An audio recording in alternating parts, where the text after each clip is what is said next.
ನಮಸ್ಕಾರ. ಇವತ್ತು ಬೆಂಗಳೂರಲ್ಲಿ ನಾವು ಏನೋ ಒಂದು ಕೆಲಸಕ್ಕೆ ಬಂದಿದ್ದೆವು. ಆ ಒಂದು ಕೆಲಸ ಸಮಯದಲ್ಲಿ ನಮ್ಮ ಕಾಂತ್ ಕುಮಾರ್ ಸರ್ ಅವ್ರು ಸಿಕ್ಕಿದ್ದು ನಮ್ಗೆ ಭಾಳ ಖುಷಿ ಆಯಿತು.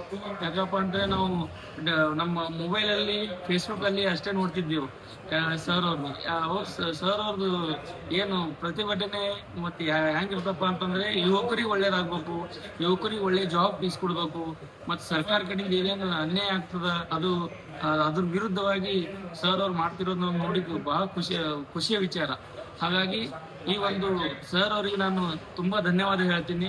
ನಿಮ್ಮಾಗಿ ನಿಮ್ಮ ಒಂದು ವಿಡಿಯೋ ನೋಡಿ ನಾವು ಹಂಗೆ ಆಗ್ಬೇಕು, ಸಮಾಜಕ್ಕೆ ಏನಾರೇ ಕೆಲಸ ಮಾಡಬೇಕು ಅನ್ನೋದು ನಮಗೂ ಪ್ರೇರಣೆ ಆಗುತ್ತೆ ಸರ್.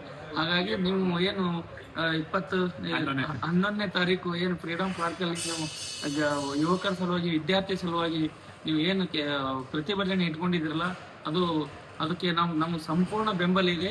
ನಾನು ಕೂಡ ಬರ್ತೀನಿ. ಆಗ ಯಾಕಪ್ಪ ಅಂತಂದ್ರೆ ನಾನು ಗ್ರಾಮ ಪಂಚಾಯತಿ ಅಧ್ಯಕ್ಷನಾಗಿ ಯುವಕರದ್ದು ಏನು ಕಷ್ಟಗಳು ಇರ್ತಾವ ಅಂತ ನಮಗೂ ಗೊತ್ತಿದೆ ಸರ್. ಅದು ಕಲ್ತೋರು ಎಷ್ಟೋ 6 ವರ್ಷ 5 ವರ್ಷ ಆಯಿತು ಮನೆ ಕುಂತಿದ್ದಾರೆ. ಹಾಗಾಗಿ ಅವ್ರಿಗೆ ಅವರ ನೋವು ನಮಗೂ ಗೊತ್ತಾಗುತ್ತೆ. ಯಾಕಂದ್ರೆ ನಾವು ಒಂದು ಹಳ್ಳಿಯ ಬಡ ಕುಟುಂಬದಲ್ಲಿ ಹಳ್ಳಿಯಲ್ಲಿ ಹುಟ್ಟಿದವರು, ಅಲ್ಲಿ ಕಷ್ಟ ಏನಂತ ನಮ್ಗೆ ಗೊತ್ತಿದೆ. ಹಾಗಾಗಿ ಇದು ಒಂದು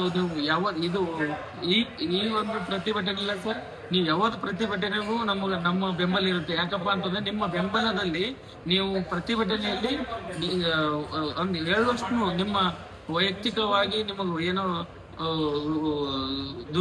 ದುರುಪಯೋಗ ಇಲ್ಲ ಸರ್. ಹಾಗಾಗಿ ನೀವು ಇನ್ನೂ ಹುಡುಗರ ಸಲುವಾಗಿ ಮತ್ತು ವಿದ್ಯಾರ್ಥಿ ಸಲುವಾಗಿ ನೀವು ಮುಂದುವರಿಸಿದ್ರೆ ನಿಮ್ಮಿಂದ ಇಡೀ ಕರ್ನಾಟಕದ ವಿದ್ಯಾರ್ಥಿಗಳು ನಿಮ್ಮ ಹಿಂದೆ ಇರ್ತಾರಂತ ನಾನು ಹೇಳಕ್ ಇಷ್ಟಪಡ್ತೀನಿ ಸರ್. Thank you sir.